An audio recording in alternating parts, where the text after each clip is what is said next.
कार्यक्रम के पुण्यार्चक हैं श्री नरेश जैन, श्रीमती सरिता जैन पुत्र, श्री मनीष जैन पुत्र वधू, श्रीमती उर्वी जैन, वीर जैन सूरत गुजरात, बेटी श्रीमती नम्रता जैन, दामाद श्री विकेश जी जैन सूरत।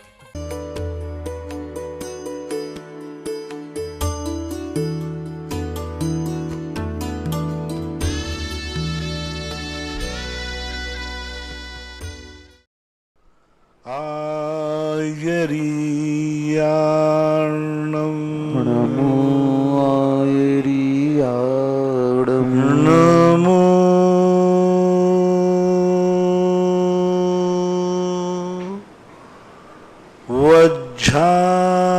वज्झायाणं नमो वज्झायाणं नमो लोये सव्यसाहूर्णं नमो लोये सव्यसाहूर्णं। पंच परमेष्टि भगवान की जय। आचार्य श्री गुरुवर कुंद कुंद महाराज की जय। आचार्य श्री गुरुवर विद्यासागर जी महाराज की जय। परम पूज्य मुनिवर श्री सुधा सागर जी महाराज की जय। सकल मुनि संघ की जय। राजकुमार जैन कोटा गुरुवर नमोस्तु। महाराज जी की जिज्ञासा है कि कर्म भूमि के मनुष्य में और भोग भूमि के मनुष्य में ध्यान, संज्ञा, लेस्या ये सब एक से रहते हैं या इनमें कोई अंतर होता है? दोनों में संज्ञाएं दोनों की बराबर होती हैं। 4 संज्ञाएं कर्म भूमि में है, 4 संज्ञाएं भोग भूमि में है। लेस्याओं में अंतर आता है। यहाँ कृष्ण लेस्या होती है, परम कृष्ण लेस्या होती है, और वहाँ पर जो होती है पीत लेस्या तक होती है। कृष्ण आदि निकृष्ट लेस्याएं वहाँ नहीं होती। पीत के बाद शुभ लेस्याएं होती हैं। और वहाँ की जो कसाय आदि है, गुणस्थान आदि है, वहाँ 4 गुणस्थान से ज़्यादा नहीं होते। यहाँ कर्म भूमि में 14 गुणस्थान और पंचम काल में 7 गुणस्थान होते हैं। उनकी अपर्याप्त तक जीव वहाँ नहीं होते, यानी अकाल में मरण नहीं होता। जितनी उम्र रहती है उतनी उम्र पूरी जीते हैं। बाकी सामान्य रूप से मनुष्य गति के जो वर्णन हैं वो उनमें पाए जाते हैं। पंकज जैन गुना गुरुवर नमोस्तु। महाराज जी इनकी जिज्ञासा है कि पंचम काल में क्या मिथ्या दृष्टि ही जन्म लेते हैं या सम्यक दृष्टि भी जन्म लेते हैं? और यहाँ अभव्य भी रहते हैं क्या? पंचम काल में नियम से मिथ्या दृष्टियों का ही जन्म होता है। कोई भी जीव हो पंचम काल में, चाहे वो भद्रबाहु स्वामी हो, चाहे वे कुंद कुंद स्वामी हो, चाहे कोई भी महाराज हो, कोई साधु संत हो, जन्म लेते समय नियम से मिथ्या दृष्टि होते हैं। वर्ष पृथकत्व मात्र, यानी 3 साल से लेकर 9 साल के अंदर अंदर 8 वर्ष, इसमें वो सम्यक दर्शन प्राप्त कर सकते हैं। बहुत ज़्यादा करते ही हैं। मुनि व्रत धारण कर सकते, भावलिंगी मुनि, देशवृत्ति बन सकते, महावृत्ति बन सकते, इसमें कोई बाधा नहीं। लेकिन अभव्य भी रहते हैं। पंचम काल में अभव्य जीवों का अवसान 4थे काल में ही था, तो पंचम काल में तो कोई बाधा है ही नहीं। सविता जैन दिल्ली गुरुवर नमोस्तु। महाराज जी इनकी जिज्ञासा है कि हमारे मंदिर में स्वर्ण का कार्य चल रहा है वेदी का, और हमारा घर पास में ही है, और बहुत बड़ा हाल है हमारे घर में मंदिर के बराबर, और वहाँ की मूर्ति को हमारे घर में शिफ्ट कर दिया, वहाँ रख दिया भगवान को, और वहाँ अभिषेक आदि पूजन होते हैं। तो इसमें कोई दोष तो नहीं है? अस्थायी रूप से किया होगा, थोड़ा अस्थायी रूप से वेदी में सोने तो कोई बात नहीं, थोड़े बहुत अस्थायी रूप से चल सकता। आशीष जैन उनियारा गुरुवर नमोस्तु। महाराज जी श्रीफल आदि चढ़ाते जब, तो उसमें भी हम लोग ये देखते हैं कि ये बज रहा है कि नहीं बज रहा है, तो इसमें क्या लॉजिक है? बजाना तो इसलिए देखते कि चोखा है कि नहीं, नहीं बज रहा है तो खोटा है। बज रहा, बजाना कोई दस्तूर नहीं है, नियम नहीं है। चोखे और खोटे के लिए बजा के देखते हैं कि बजता है तो चोखा मान करके ले लेते हैं, ऐसा कोई राजन नहीं। विजय कुमार जैन उदयपुर गुरुवर नमोस्तु। महाराज जी इनकी जिज्ञासा है कि जिसे सटरस का हम लोग त्याग करके भोजन करते हैं, तो जिस दिन हम लोगों का दूध का त्याग हो तो उस दिन हम लोग पनीर मावा आदि ले सकते हैं क्या? दूध का त्याग है मात्र अकेला पेवर दूध का किया है तो फिर मावा तो नहीं ले पाओगे, क्योंकि मावा तो दूध का ही एक रूप है। लेकिन अकेला ऐसा किया कि हम पेय पदार्थ दूध लेंगे, उनकी बनी हुई वस्तुओं का त्याग नहीं है, तो वो आपके त्याग के ऊपर आएगा। और षटरस भोजन का यदि सामान्य रूप से त्याग किया है तो दही तो ले सकते हो, लेकिन दूध से मावा, क्योंकि मावा से पुनः दूध बन सकता है, छेना से नहीं बन सकता। जिससे पुनः दूध बन जाएगा सीधा पानी डालने पर, वो दूध ही कहलाएगा। लेकिन अब पुनः दूध की पर्याय नहीं आ सकती है, ऐसी पर्याय में परिवर्तन हो गया तो वो चीज आप दूध का त्यागी करने वाला, जैसे छेना है, दही है, छाछ ले सकते हैं। छाछ, हाँ छाछ, दही, छाछ अलग चीज है, दही अलग चीज है। क्योंकि अब छाछ से कभी दोबारा दही नहीं बन सकता। छाछ किसी रस में आता है क्या? नहीं, चल समझो परिभाषा ये है कि जिस पर्याय के बनने के बाद पुनः पर्याय वो लौट के नहीं आ सकती है, तो ऐसी चीज को आप षटरस भोजन का त्यागी, दही का त्याग है तो छाछ ले लेगा। ऐसा नहीं कि दही को बिलोर दिया मट्ठा बना लिया। छाछ यानी जिसमें से घी निकल चुका है, क्योंकि संलेखना के समय पूज्यवर शिवकोटि महाराज ने भगवती आराधना में स्पष्ट उल्लेख किया कि वह संलेखना वाला 6 रसों का त्याग कर देता है, लेकिन छाछ का त्याग नहीं करता। छाछ उसको दी जाती है, तो दही का त्याग करने वाला छाछ ले सकता है जिसमें से घी पूरा निकल चुका है और पानी डल चुका है। नहीं तो दही को यूं मथल दो और कहना हो गया छाछ हो गई, वो छाछ नहीं, वो मट्ठा कहलाता है। तो ये ऐसे ही दूध का छेने से पुनः दूध नहीं बन सकता, छेना ले सकता है, लेकिन मावा जो है थोड़ा सा पानी मिला दो वो दूध बन जाता है। मावा से भी चाय बनती है, छेना से नहीं बनेगी। तो इस प्रकार से अहिंसा परिवार वर्णी कॉलोनी सागर, गुरुवर नमोस्तु। महाराज जी, इन्होंने आपके आशीर्वाद से बाढ़ पीड़ितों के लिए 2 लाख रुपए के आसपास की राशि भेज दी है। लेकिन जैसे मीठा का रस है, तो अब मीठा में दोनों आएंगे, गुड़ और शक्कर। यदि षटरस का त्याग किया है तो गुड़ का भी त्याग है और शक्कर का भी त्याग है। गन्ने का रस ले सकता है, मुनक्का ले सकता है, किशमिश ले सकता है, हाँ खारक ले सकता है।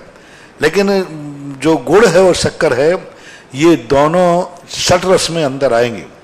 लेकिन मान लो गन्ने का रस ले रहा है, वो षटरस में नहीं आएगा। ऐसा अहिंसा परिवार वर्णी कॉलोनी सागर, गुरुवर नमोस्तु। महाराज जी, इन्होंने आपके आशीर्वाद से बाढ़ पीड़ितों के लिए 2 लाख की राशि भेज दी है और ये बोल रहे हैं महाराज जी हम और पुरुषार्थ करेंगे अधिक से अधिक भेजने का। इनकी 2 बाढ़ पीड़ितों के लिए राशि भेजी इन्होंने 2 लाख रुपए की, और बोल रहे और अधिक प्रयास करेंगे इकट्ठा करने का। इनकी जिज्ञासा है कि मंदिर की वेदी के ऊपर ही शिखर क्यों बनता है, अन्य जगह क्यों नहीं बनता है? देखो, इसका बहुत बड़ा मनोविज्ञान है, रीजन है। गर्भालय को हम मूर्ति को सदा एनर्जिस्ट रखना चाहते हैं। आप कोई भी वस्तु है सामान्य रूप से रहेगी तो वो सड़ जाएगी, वही वस्तु कोल्ड स्टोर में पहुंच जाती है तो 6-6 महीने तक खराब नहीं होती। इसी प्रकार जो शिखर होती है उसके नीचे जो मूर्ति रहती है उसका तेज दिन दूना रात चौगुना बढ़ता है। वैज्ञानिक दृष्टि से पिरामिड क्या है? आज जर्मन और फ्रांस के पिरामिड तुम मानते हो, ये हमारे भारत देश के पिरामिड हैं। शिखर है आल्सो पिरामिड। पिरामिड का सिद्धांत है 4 कोनों को एक कैसे जाकर शून्य में मिला दो। हमारे शिखर का यही सिद्धांत होता है। इसलिए शिखर के नीचे जो मूर्तियां होती हैं उसकी एनर्जी निरंतर बनी रहती है और वो प्रतिष्ठित में बनी रहती है, बल्कि बढ़ती रहती है। इसलिए शिखर के ऊपर अभी अमेरिका वालों ने एक शोध किया था बहुत वर्षों पहले कि जो मंदबुद्धि लोग थे उनको जोकर वाली टोपी पहनाई, जो जोकर की लंबी टोपी होती ना, वो लंबी, वो टोपी पहनाई, उनकी बुद्धि में अंतर आया, उनका ज्ञान का क्षोभ संभला। क्योंकि वो जोकर वाली टोपी में अंदर खोल है, खाली है, और ऊपर जाकर शून्य में पतली कर दी जाती, बिल्कुल पतली। तो उस पतली उनके माध्यम से ब्रह्मांड की जो शक्तियां हैं वो उसके मस्तिष्क में प्रवेश की और उसका क्षोभ बढ़ गया। इसी प्रकार जो शिखर का जो कलश चलाया जाता है बिल्कुल नुकीला होता है अंत में, तो नुकीला होने से ब्रह्मांड की वो सारी शक्तियां उसके माध्यम से, भौतिक शक्तियां, एनर्जी उससे प्रवेश करती है और वो गर्भालय की गरिमा, महिमा और एनर्जी को बढ़ाता है। इसलिए हमेशा मूर्ति के ऊपर ही कायदा से शिखर होना चाहिए। प्रतीक जैन कलिंजरा, गुरुवर नमोस्तु। महाराज जी, इनकी जिज्ञासा है कि जो कर्म हमने किए उन कर्मों का फल पापों का हमें यहीं भोगना पड़ता है, तो फिर महाराज जी वर्तमान में ऐसा देखा जाता है कि जो पाप कर्म में लिप्त हैं उनके पास में धन संपदा क्यों बढ़ रही है? उसका मूल कारण है कि आज वो पापी हैं, लेकिन अभी पुराना पुण्य तो उनका भरा पड़ा है। पूर्व में उन्होंने इतने पुण्य कर लिए हैं कि जब तक वो खाली नहीं होगा तब तक उनके ऊपर कोई केस नहीं चलाया जा सकता। वर्तमान का अपराध है, लेकिन पूर्व का पुण्य बहुत भारी है। उन्होंने बहुत पुण्य किए, जैसे रावण आदि। पूर्व में उसने इतने पुण्य किए, इतने दान किए कि वर्तमान का पाप प्रभावकारी नहीं हो पा रहा है। जब तक तेरे पुण्य का बीता नहीं करार, तब तक तुझको माफ है चाहे औगुन करे हजार। तो पूर्व का पुण्य रहता है, वो प्रबल रहता है। जैसे आपने देखा, किसी की जठराग्नि मजबूत हो तो कुछ भी खा लेता है, और धीरे धीरे जब जठराग्नि मंद पड़ती है ना, तो पानी भी नहीं पचता। तो ये सब पूर्व पुण्य की बातें होती है। नितेश अभिलाषा जैन सागर, गुरुवर नमोस्तु। महाराज जी, इन्होंने आपके आशीर्वाद प्रेरणा से चक्रवर्ती विवाह किया और ये 12 वर्षीय स्वाध्याय का भी अध्ययन कर रहे हैं उसमें, और ये अब ये चाहते हैं महाराज जी कि आप ऐसा मार्ग बताएं कि हम जल्दी से जल्दी रत्नत्रय को धारण करके इस गृहस्थ मार्ग में ही अपना आत्मकल्याण करें, इसको छोड़ करके। ये अपनी साधना है, अपनी आपकी खुद की इच्छाओं के ऊपर है। आप अपनी इच्छाओं को कितने जल्दी पूरा करते, कितने तृप्त होते, इसके लिए कोई ऐसा कोई किताब नहीं है जिसको पढ़ने से बन जाओ। वो तो स्वयं का पुरुषार्थ है। तत्व दृष्टि रखिए, तत्व चिंतन कीजिए, यही उपाय है। अनुत्तर जैन ग्वालियर, गुरुवर नमोस्तु। महाराज जी, चारों दानों में सर्वश्रेष्ठ दान कौन सा होता है? हर व्यक्ति क्या पूछता है जेल जाने के बाद, बोले महाराज जी हम जेल से कैसे छूटेंगे? कब पूछ रहा है? पहले नहीं पूछता महाराज जी ऐसा उपाय बताओ जिससे मैं जेल नहीं जाऊं। जेल नहीं जाऊं ऐसा पूछने वाले लोग कम हैं। जेल जाने के बाद हर व्यक्ति पूछता महाराज जी जेल से छूटने का उपाय क्या है? शादी के बाद पूछ रहा है कि मैं महाराज जी कब छूटूंगा। अरे शादी के पहले पूछता महाराज जी मुनि बनने के लिए हमें पहले क्या करना पड़ेगा जिससे जल्दी जल्दी मुनि बन जाऊं, तो मैं कहते थे शादी मत कर। अब जेल होने के बाद सजा भूल गई, बंद। अब पूछ रहा है कि महाराज जी मैं कब जेल से मुक्त होऊंगा। अब तो सजा पूरी कर, फिर बाद में सोचना। वीरेंद्र कुमार जी, चार दानों में से कौन सा दान मुख्य होता है? दान हमेशा ना कोई मुख्य है और ना कोई गौण है। जिस समय जिस वस्तु की उपयोगिता है, हमारे यहाँ क्रिया देना लेने का नाम दान नहीं है। उस दी हुई वस्तु का उपयोग कितना हो रहा है, कितने काम में आ रही, उस जितना उपयोग होगा उतना ही दान महत्वपूर्ण होता है। आहार दान महत्वपूर्ण हो जाए सो बात नहीं, बीमार के लिए औषधि दान चाहिए। जहां बीमार नहीं है लेकिन भूख क्षुधा रोग है तो आहार दान चाहिए। और मान लीजिए कोई और चीज की आवश्यकता है, भोजन भी है, बीमार भी नहीं, उपकरण दान चाहिए, आवास दान चाहिए। तो दान कोई मुख्य गुण नहीं होता, जहां जिसकी जो जरूरत होती है वही दान मुख्य होता है, दूसरा गौण होता है। बीरेन जैन नागपुर, गुरुवर नमोस्तु। महाराज जी, इनकी जिज्ञासा है कि मारीच ने जब आदिनाथ के समय में मिथ्या मत चलाई तो उस समय उनके परिवार का रुख उनके प्रति कैसा था? क्या उन्होंने उस मारीच से अपने संबंध विच्छेद कर दिया था? मारीच तो तुरंत संबंध विच्छेद हो ही चुके थे, घर छोड़ चुका था वो तो। मारीच ने घर में रह करके मिथ्या मत नहीं चलाए। घर में कोई मत, उसने तो जाकर के ऐसा भी बता दे कि वो समोषण में भी गया है। समोषण में आने के बाद उसने परिव्राजक नाम की दीक्षा ले ली, यानी घर छोड़ करके मिथ्या साधु बन गया। और साधु बन करके फिर उसने चलाए हैं। तो जब घर ही छोड़ चुका है, इधर सारे जो भरत आदि जो और जो थे वे भी भाई चाचा आदि वे मुनि बन गए, और वो उनके साथ मुनि न बन करके वो सीधा कोई अन्य तापसी आदि बन गया। तो उनने जो मत चलाए हैं वे घर छोड़ने के बाद बनाए, घर का संबंध पूर्णतः विच्छेद हो चुका था। गजरा जैन भिलाई रिसाली गुरुवर नमोस्तु। महाराज जी, इनकी जिज्ञासा है कि किस कर्म के उदय से व्यक्ति म्लेच्छ खंड में जन्म लेता है और किस पुण्य के उदय से उस म्लेच्छ खंड को छोड़ करके आर्य खंड में आ जाता है उसी भाव में।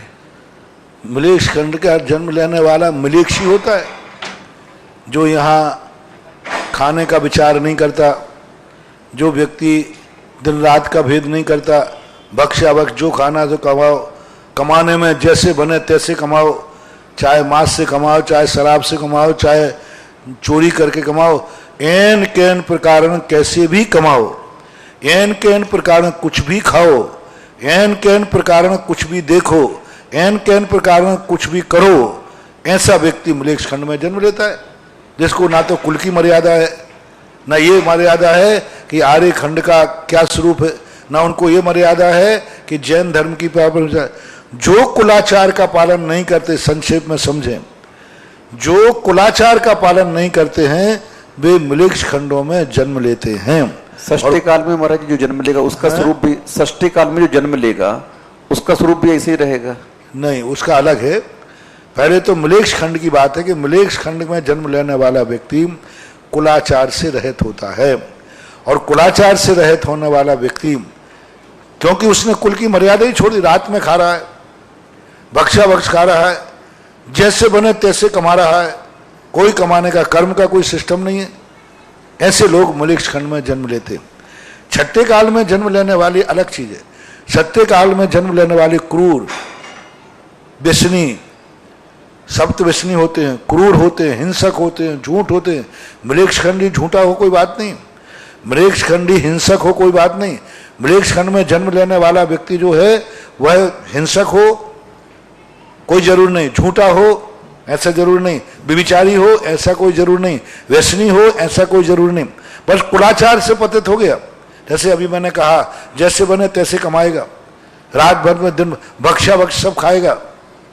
लेकिन छठे काल में जन्म लेने वाले का स्पष्ट लक्षण है, जो व्यभिचारी होंगे, सप्त व्यसनी होंगे, जो व्यक्ति भक्ष्याभक्ष का कोई विचार, यानी दूसरे को मारने में नहीं हिचकेंगे, चोरी करेंगे, झूठ बोलेंगे, परिग्रह के अंबार रखेंगे, चाहे भले दूसरों को हमें दुख देना पड़े तो दें, तो ऐसे व्यक्ति छठे काल में जन्म लेते हैं। तीव्र कसाई और तीव्र मिथ्यात्वी, म्लेच्छ खंड के जीव तीव्र कसाई हो ये कोई नियम नहीं है, लेकिन छठे काल में जन्म लेने वाला जीव क्रूर होगा, तीव्र कसाई होगा। ऐसा महाराज जी, किस कर्म के पुण्य के उदय से वो यहाँ आ जाते हैं? वहां जन्म लेने वाले व्यक्ति जब कभी भाव करते हैं कि मेरा आर्य खंड में जन्म कब हो, जब चक्रवर्ती आदि वहां पहुंचते हैं, उनसे उपदेश सुनते हैं, वो समझाते हैं, वो कहते हैं कि म्लेच्छ खंड आर्य खंड में क्या अंतर है, तो उनके परिणाम बन जाते हैं। जैसे चांडाल ने मुनिराज की बात सुनकर के अहिंसा धर्म स्वीकार कर लिया, अब वो मर करके जैन बनेगा, आर्य खंड में आएगा। जातिगत म्लेच्छ है, अब वो जातिगत आर्य बन जाएगा। तो सीधी बात, जो जिससे प्रीति करता है, जो जिसको अपने जीवन में उतारता है, वह वहां जन्म लेता है। म्लेच्छ खंड की क्रियाओं को जो आर्य अपने जीवन में उतारेगा वो म्लेच्छ खंड जाएगा, और आर्य खंड में रहने वाला म्लेच्छ खंडी जीव आर्य खंड की क्रियाओं को पसंद करेगा तो आर्य खंड में जन्म लेगा। ऐसा विद्या जैन बड़ा गांव दसान गुरुवर नमोस्तु। महाराज जी, इनकी जिज्ञासा है कि अकंपनाचार्य मुनिराज के ऊपर जब उपसर्ग हुआ और विष्णु कुमार महाराज ने उपसर्ग दूर किया, तो उसके बाद जो बलि आदि 4 मंत्री थे उनका क्या हुआ? सम्यक दृष्टि हो गई वो तो बाद में। उन्होंने प्रार्थना की, स्पष्ट तो आया उसमें कि जब इस प्रकार की घटना घटी और जब वो अपने आप में पराजित हुए, विष्णु कुमार मुनि ने उन्हें लात से ठोकर मारी, और उसके बाद उन्होंने पश्चाताप करके और सम्यक को प्राप्त हुए। यानी बाद में कोई लोगों तो कहीं ऐसा पढ़ा है कि उन्होंने विराट के दीक्षा ली, लेकिन इतना तो आया है कि उन्होंने अपने अपराधों को स्वीकार करके धर्म को स्वीकार किया और समृद्धि को प्राप्त हो गए। महेंद्र जैन प्रतापगढ़, गुरुवर नमोस्तु। महाराज जी, ये शिवरात्रियों के लिए आपसे पूछ रहे हैं कि क्या हम शिवरात्रियों को इस बार पुनः छोटे बाल रख करके आना है क्या? वो तो एक बार नियम बन गया, उसे बार बार बताना पड़ता क्या? जो नियम एक बार पास हो गया।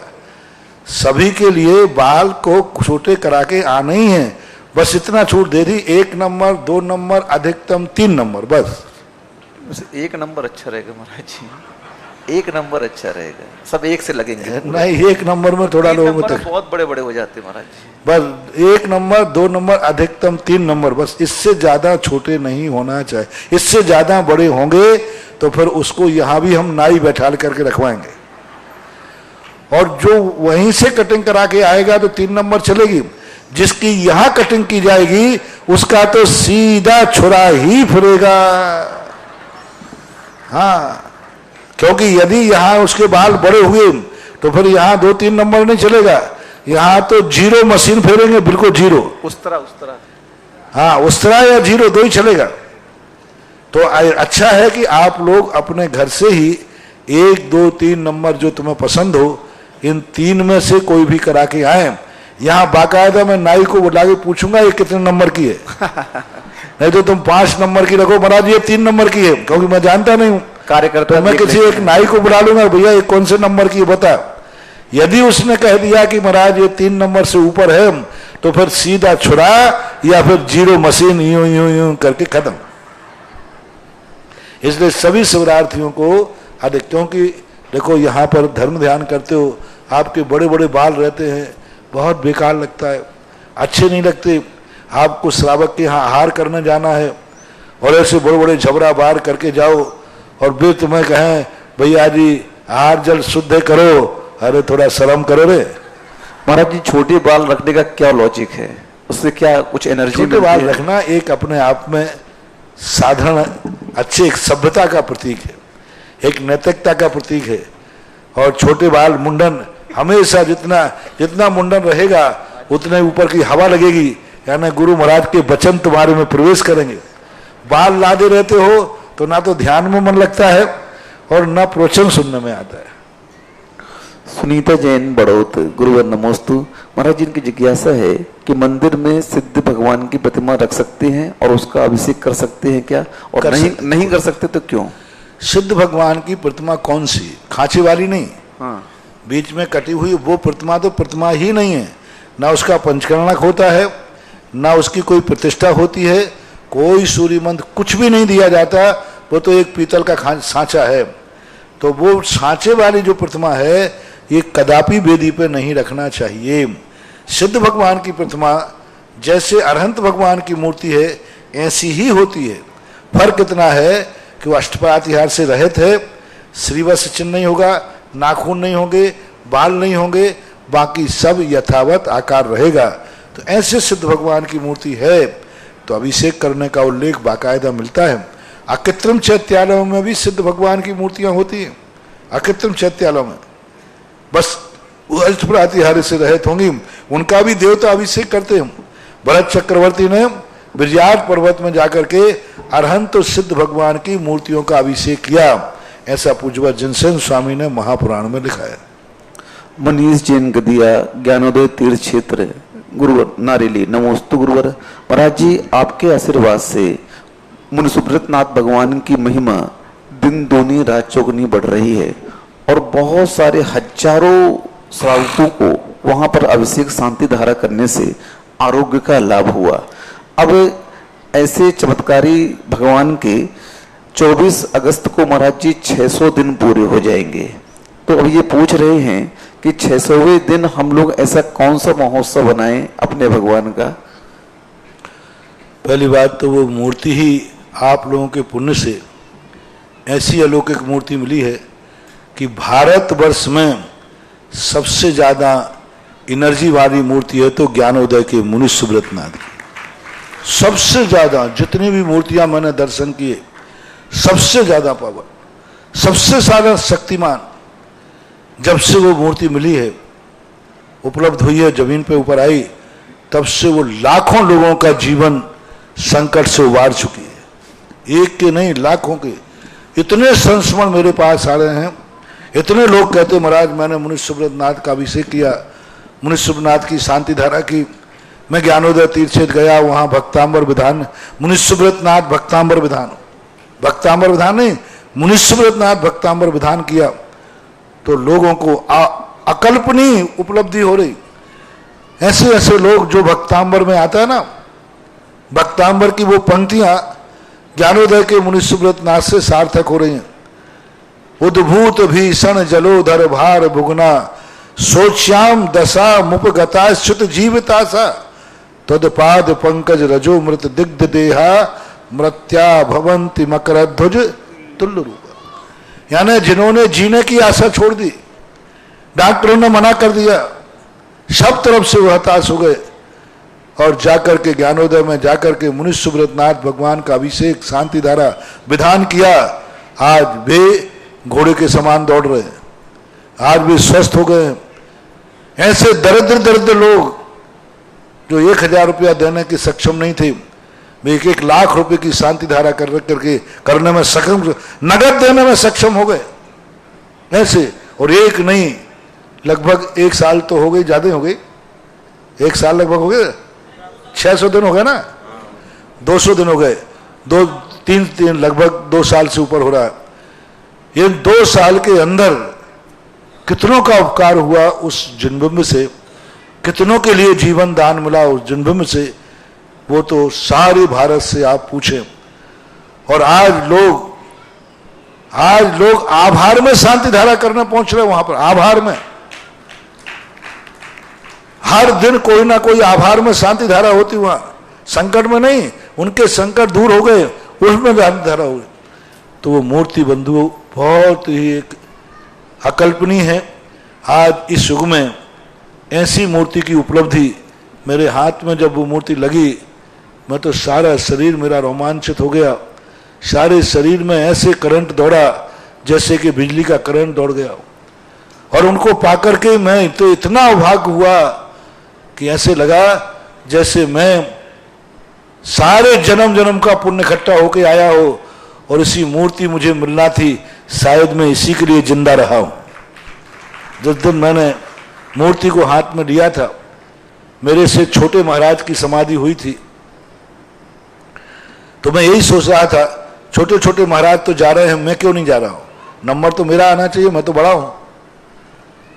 तो उस दिन भगवान जब हाथ में आए, तब मेरे ऐसे अंदर से आवाज आई जैसे मानो सारे ब्रह्मांड से आवाज, तू कैसे चला जाता, तेरे हाथ से तो भगवान प्रकट होना थे, भगवान की महिमा, तेरे कारण से तो भगवान की महिमा गाई जाना थी, सारे जगत के लिए तो भगवान को प्रदान कराएगा, इतने जीवों का कल्याण कराएगा।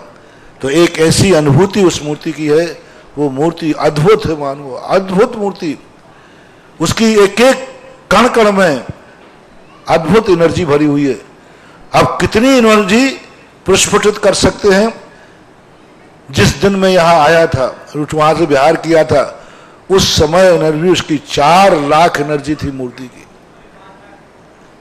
और अब तो उसकी एनर्जी नियम से बढ़ चुकी होगी, और उस मूर्ति बढ़ती जा रही, दिन दूनी रात चौगनी बढ़ेगी। जितना जितना वो तुम्हें लाभ देगी उतने उतना उसकी शक्ति बढ़ेगी। बस 600वां दिन 24 तारीख को पूरा हो रहा है, तो मैं तो एक ही बात कहूंगा, जिन जिनको मुनि सुब्रत नाथ भगवान की से किसी भी प्रकार का लाभ हुआ हो, वे इस 24 में ये 6वीं वर्षगांठ पर उपस्थिति दे करके और उसमें शामिल हो। आप लोग अपने रिश्तेदारों के प्रति वर्षगांठ में लाभ होते थे ना, शादी की वर्षगांठ, जन्म की वर्षगांठ, इसी प्रकार से जिन जिन लोगों को वहां से लाभ हुआ है, जो जो भगवान उनका उपकार हुआ है, वे सब भगवान की 6ठी वर्षगांठ पर, यानी 100 दिन में मनाते हैं वो, तो 600वां दिन मान लीजिए, क्योंकि हर 100 दिन के अंदर शुरू से ये नियम बना दिया, हर 100 दिन के अंदर पूरे के पूरे 51 मूर्तियों का समूषण था। एक मूर्ति नहीं थी, 51 मूर्ति थी, और एक मूर्ति नहीं, सभी मूर्तियों का एक एक है। तो हर 100 दिन के बाद 51 मूर्तियों को अलग अलग पांडुशिला पर बैठाल करके और पृथक रूप से शांति धारा की जाती है।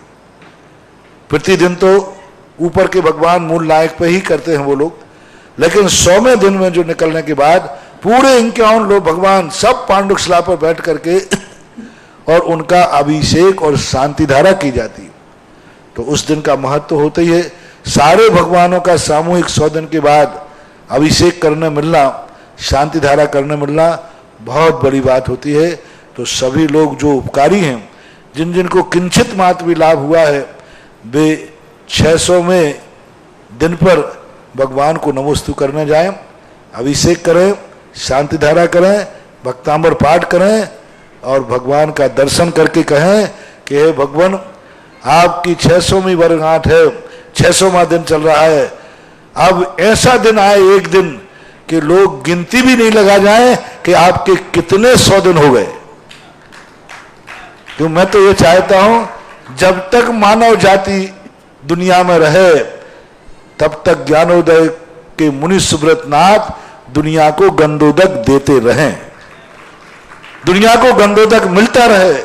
क्योंकि उस दुनिया का, क्योंकि संकट तो सबके ऊपर आते, अच्छे बुरे दिन तो सबके आते हैं। बीमारी को तो हम रोक नहीं सकते, लेकिन डॉक्टर बना सकते हैं। बीमारी हम बुलाते नहीं हैं, बीमारी हम बनाते नहीं हैं, लेकिन डॉक्टर तो बनाना पड़ता है ना। तो बीमारियां तो सब अपने आप आती रही हैं, आती रहेंगी, लेकिन डॉक्टर बनाना, डॉक्टर का मिलना बहुत दुर्लभ होता है। और एक ऐसे डॉक्टर आपके बीच में हैं, उसका यही बात मैं कहूंगा, और क्या कहूं। ऑनलाइन जिज्ञासाओं के बाद मैं अपनी ओर से, यहाँ विराजित सभी श्रावकों की ओर से और टीवी के माध्यम से देख रहे देश विदेश के सभी श्रावकों की ओर से परम पूज्य श्री के चरणों में कोटिशः नमोस्तु नमोस्तु नमोस्तु गुरुवर। और आज की प्रथम जिज्ञासा के लिए आमंत्रित कर रहा हूं श्रीमान पवन कुमार जी जैन, गुना, और उसके बाद तैयार रहेगी श्रीमती नेहा जी जैन, बेगमगंज।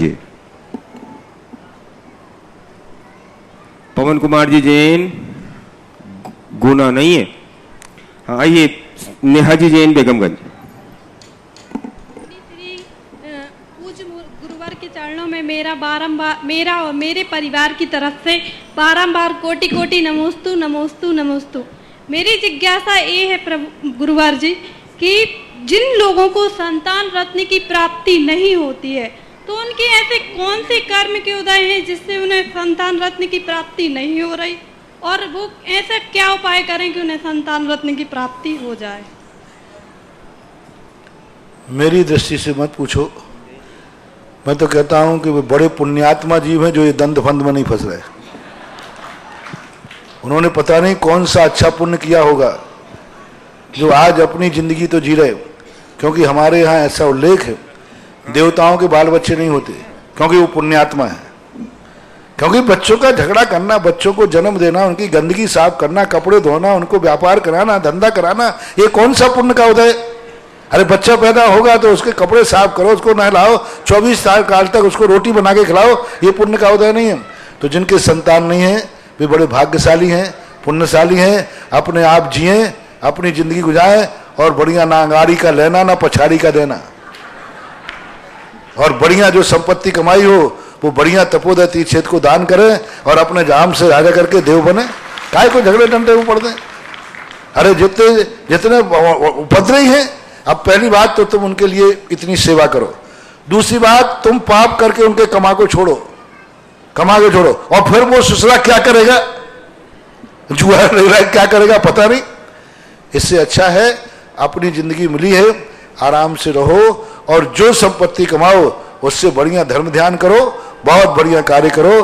तो मेरी दृष्टि से तो यही है, मैं संतान पैदा करने का रास्ता बना करके एक व्यक्ति को पाप के रास्ते पर नहीं भेजूंगा महाराज जी। लेकिन इसलिए मेरी दृष्टि तो यही है। अब तुम्हारी दृष्टि क्या है, और जिनकी दृष्टि अच्छी हो आप उनसे प्रश्न करना, मेरे से प्रश्न करके उपद्रव में मत फंसो। नहीं तो मैं आशीर्वाद देता हूँ, होता होंगे तो वे भी बंद हो जाएंगे। हाँ देखो महानुभाव, आप लोग अपने साधु को जो पसंद नहीं होता वो पूछोगे तो उल्टा मामला हो जाएगा।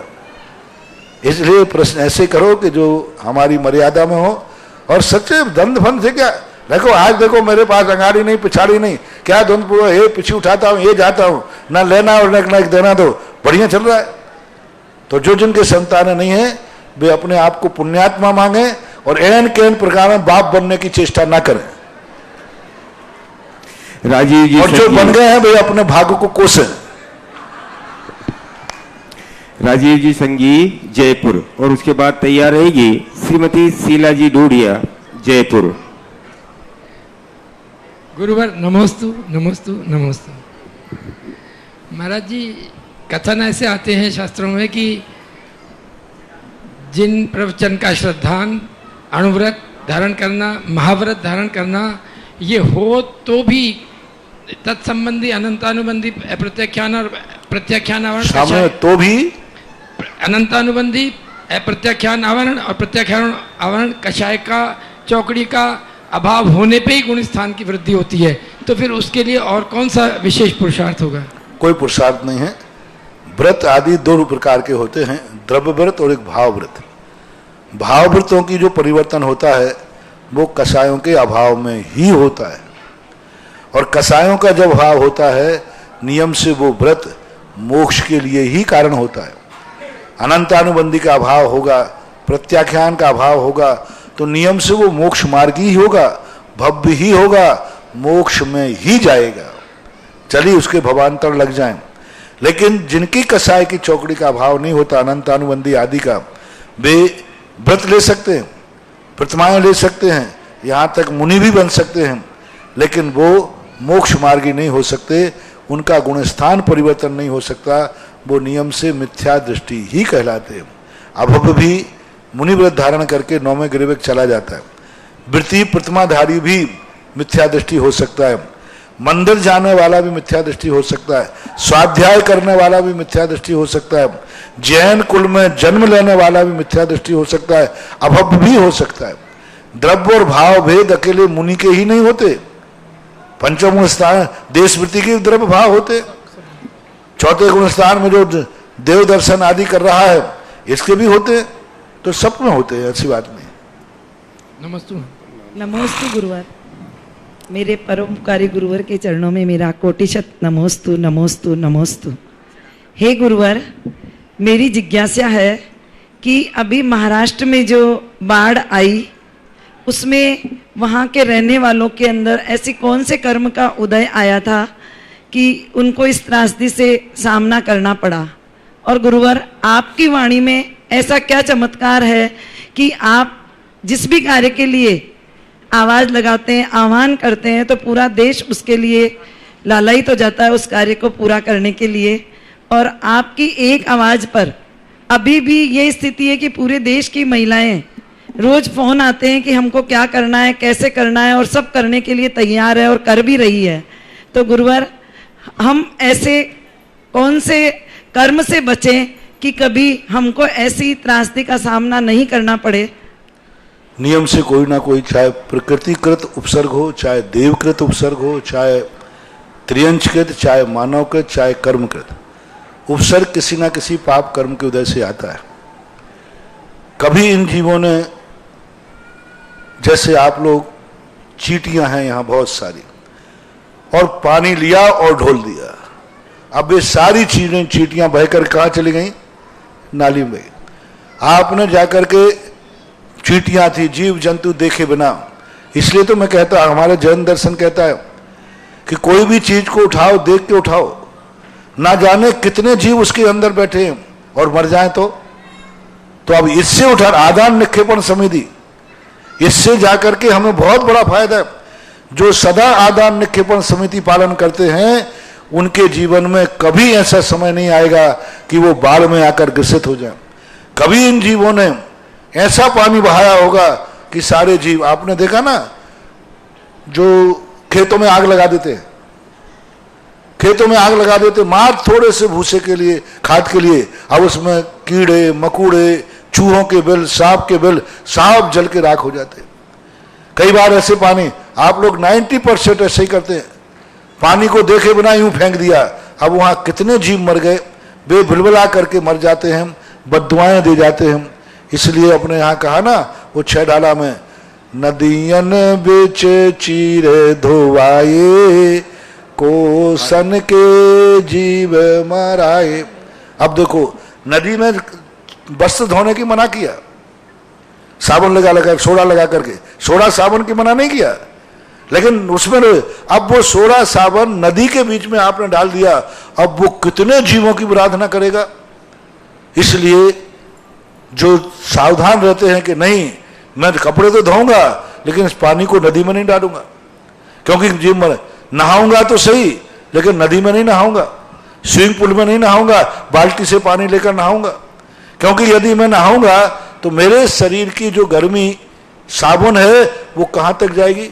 तो ऐसे कभी कोई भाव कर लेते हैं, परिणाम कर लेते। किसी ने कह भी दिया अरे देखो तुमने पानी फेंक दिया तो जितने जीव मर गए, बोले मर गए तो क्या करें, उनको मरना ही था, ऐसा खेद और मना लिया। एक तो अनजाने में फेंका मर गए कोई बात नहीं, लेकिन ये कह रहे वहां जीव हैं फिर भी जानते हुए फेंक दिया, मालूम था कि ये जीव हैं और अभी पानी में बह जाएंगे और तुमने जाकर पानी में डाल दिया। आप झाड़ू लगा रहे थे और नीचे नाली थी और चींटियां थी, कीड़े थे, और आपने झाड़ू लगाई और आपको मालूम है कि झाड़ू लगाते ये चींटियां कहां गिरेंगी, पानी में गिरेंगी और पानी में गिर के मर जाएंगी। मालूम था, ज्ञान था कि ये चींटी मरेगी, फिर भी तुमने कोई दया नहीं की और वे चींटियां पानी में बुलबुलाते हुए भाग के मर गई।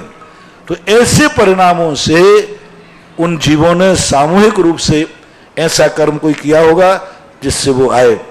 रही बात मेरी बात के मानने की बात तुम कह रहे हो, उसका एक ही कारण है,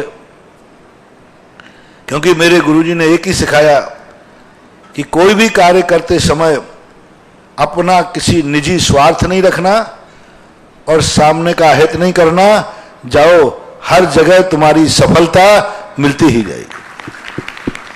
आप देखो कई लोग जो दान कर रहे हैं, सहायता पहुंचा रहे हैं, लेकिन अपने बैनर पे हर व्यक्ति का मेरी संस्था का बैनर पहुंचना चाहिए, मेरी संस्था के नाम से कहो। कई लोग मेरे पास भेजे महाराज जी हमारी ये संस्था भी काम करो, वह काम करो। मैंने कहा मैं नहीं बोलूंगा। हर व्यक्ति पैसा बुला रहा है, अपने अपने संस्थान में जमा कराओ पहले, फिर हम देने जाएंगे। जैसे वहां बैनर लगा के देखेंगे हमारे स्थान से इतना दान आया। जो जिस संस्था से जुड़ा हुआ है, जो जिस संस्था का पदाधिकारी है, वो दान नहीं देना चाह रहा है, वो अपना बैनर देना चाह रहा है, अपना नाम देना चाहता है, ये दिखाना चाहता है दुनिया को कि मेरे द्वारा इतना दान गया, मेरे बैनर पर इतना दान गया, मेरी संस्था से इतना दान गया। इसलिए मैंने 2 दिन से बंद क्यों किया, क्योंकि आजकल लोगों ने बहुत खाते खोल दिए। लोग कह रहे हैं तुम मेरे यहां जमा करो, फिर मैं अपनी संस्था के द्वारा मैं अपने बैनर पर वहां भेजूंगा, मेरे व्यक्ति वहां जाएंगे और वहां बैनर लगाएंगे फलानी कमेटी से इतना दान दिया जा रहा है।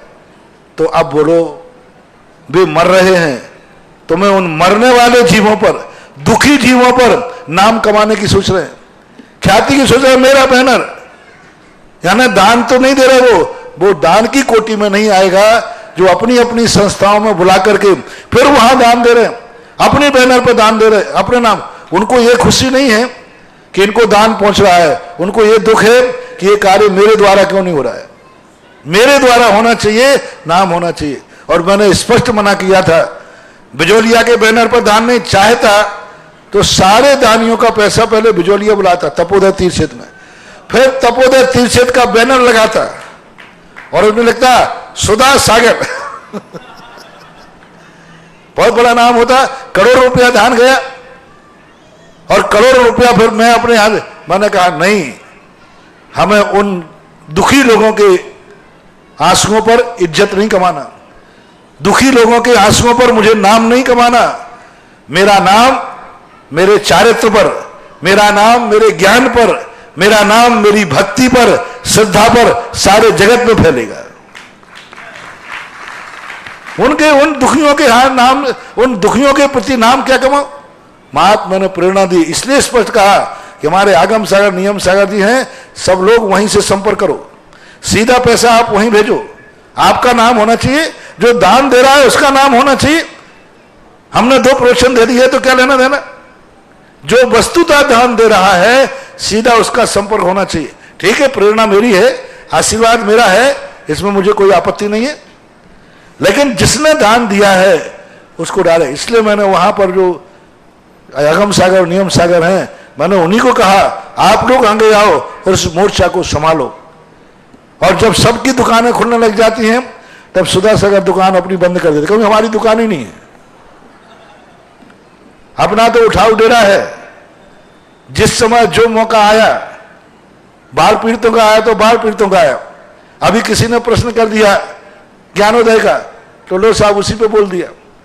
कोई कर देगा कि शिखर जी का प्रश्न तो उस पर बोल दूंगा, कोई तपोदय का प्रश्न कर देगा तो तपोदय पे बोल दूंगा। जैसा प्रश्न आता है वैसा जवाब दे देता हूं। इसलिए सारी जनता ये जानने लगी है कि महाराज का कोई स्वार्थ नहीं है और ना कोई मतलब है। बस इसी कारण से लोग एक आवाज पर, और मैं तो हमेशा कहता हूं कभी भी किसी वक्ता का प्रवचन जब भी मानना पहले देख लेना इस वक्ता का कोई स्वार्थ तो नहीं है, चाहे मैं भी क्यों ना हूं। मेरी उस आवाज को कभी मत मानना। तुम्हें ये समझ में आ जाए इस प्रवचन में महाराज जी का खुद का स्वार्थ है। बेटा फिर मैं कितना ही कह के मर जाऊं तो तुम एक भी मत सुनना मेरी बात, एक भी मत मानना, लेकिन अपनी आत्मा से पूछना कि महाराज जो कह रहे हैं इसमें महाराज का क्या स्वार्थ है। और तुम्हारी आत्मा कहे महाराज का कोई स्वार्थ नहीं है, तो फिर इस बात को ऐसे मानना कि प्राण जाए तो जाए लेकिन मेरे वचन को मत जाने देना। मैं तो हमेशा एक ही बात कहता हूं, वक्ता का स्वार्थ है ध्वनन शिल्प करस्पर्शान मूर्जा किम पेक्षते। पूज्यवर समंत भट्ट महाराज ने लिखा कि वक्ता वो हो जहां कहीं से भी अपना निजी स्वार्थ न रखता हो, कोई स्वार्थ नहीं। कितना बढ़िया उदाहरण दिया, ढोलक को कोई भी बजाएगा वो स्वर देगा कि नहीं? नहीं नहीं, वो तो विनोद भैया बजाएंगे तभी स्वर देगा हारमोनियम, ऐसा तो नहीं तुम्हारा हारमोनियम, क्या पता वो तुम ही बजाते हो तभी देता हो। नहीं नहीं, दूसरे को भी देखा देख लूंगा मैं, कोई भी बजाएगा।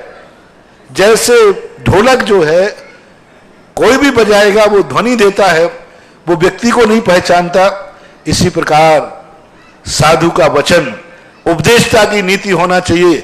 कोई भी व्यक्ति सामने हो वो करुणा का पात्र है, दया का पात्र है, तो बिना स्वार्थ के अपना उपदेश देवे। हमने ये कला पूज्यवर समंतभद्र महाराज से सीखी है कि जब उपदेश दो अपना कोई निजी स्वार्थ नहीं रखना, निजी स्वार्थ नहीं आना चाहिए। महत् परोपकार है, परोपकाराय सताम विभूति। परोपकाराय, कितनी बढ़िया बात कही। साधु संतों के पास जो विभूति है, चाहे मन की हो, चाहे वचन की हो, चाहे काया की हो, जो कुछ भी है, परोपकाराय सताम विभूति। साधुओं की विभूति परोपकार के लिए है। वो परोपकार मैंने 15 तारीख का संकल्प किया था।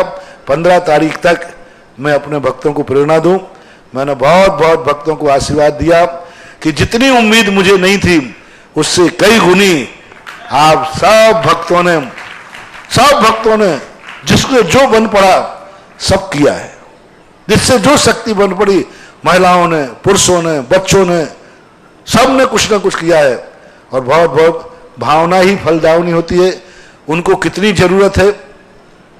दुनिया में आज तक कोई व्यक्ति पूरी जरूरत पूरी भगवान भी नहीं कर पाए,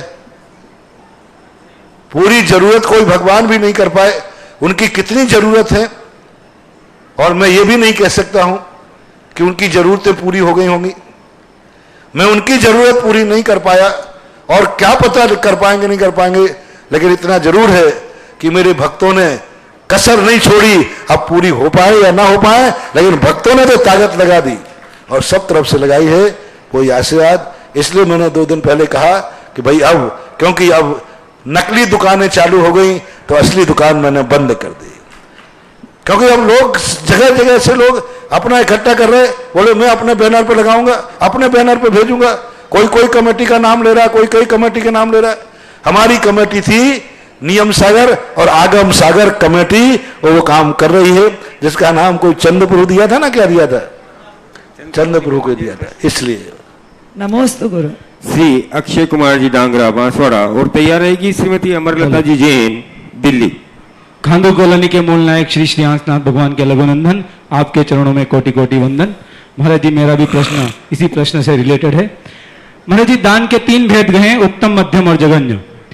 महाराज जी, आपके एक संकेत पर खांदू कॉलोनी वासियों ने, आपके भक्तों ने महाराष्ट्र के बाढ़ पीड़ितों के लिए लगभग 22 कलश राशि एवं 30 बक्सों से अधिक वस्त्रों से भरकर वह स्वयं 11 लड़के, हमारे छोटे भाई, हमारे साथी स्वयं वहां महाराष्ट्र और में सांगली और कोल्हापुर जाके अपने हाथों से यह कार्य करके आए।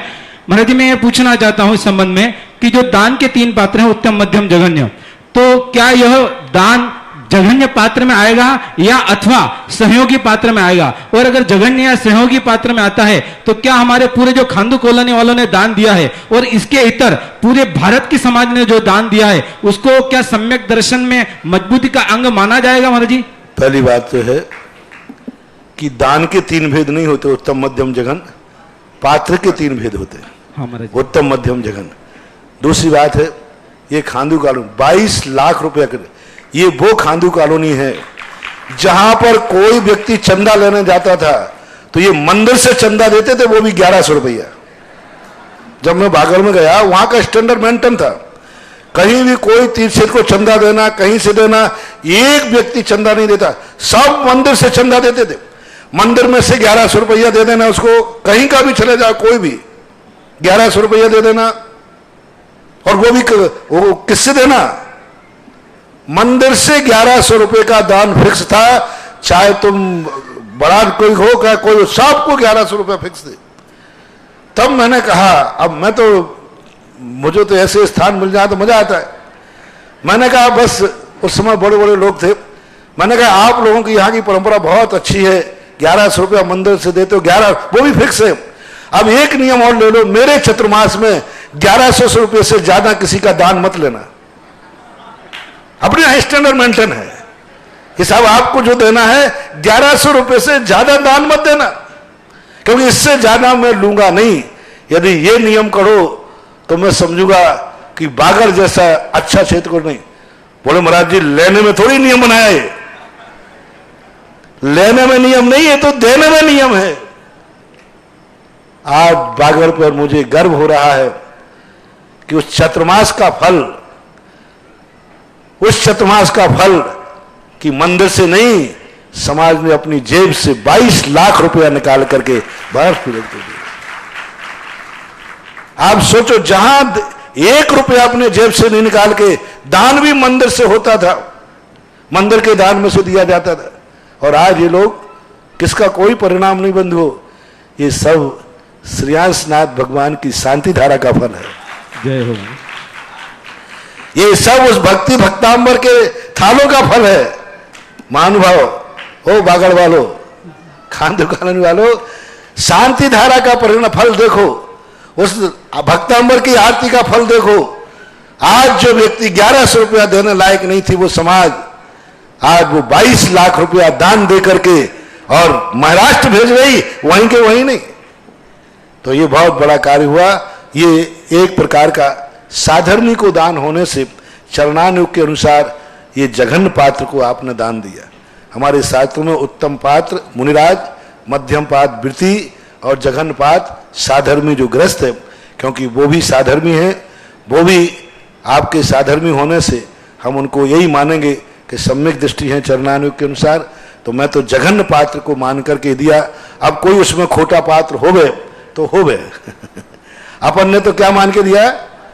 पात्र मान के दिया है। तो आपको तो नियम से दान का ही पुण्य लगेगा।